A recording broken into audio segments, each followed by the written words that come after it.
सातोरे बहिनिया में भैरो एक भैया हो काहे क भैरो ना धैल जोगिया क भेसवा हो काहे क भैरो ना।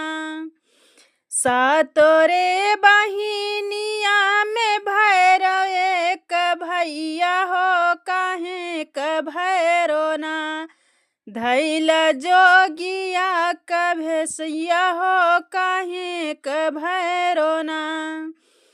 होत भीनु सरवा भैरो माई तोहरी रोमई हो कि सुन बाटैना एक ललनवा बिना गोदिया भैरो सुनी बाटैना।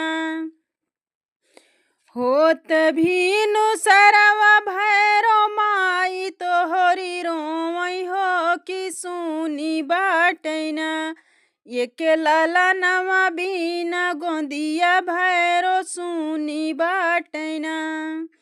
सातोरे बहिनिया में भैरो एक बीरनवा हो काहे के भैरो ना धैल जोगिया क भेसवा हो काहे के भैरो ना।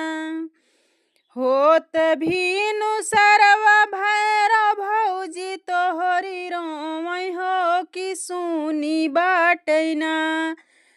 होत भीनु सरवा भैरो भौजी तोहरी रोमई हो कि सुनी बाटैना एक देवरवा बिन अंगनवा भैरो सुनी बाटैना एक देवरवा बिन अंगनवा भैरो सुनी बाटैना।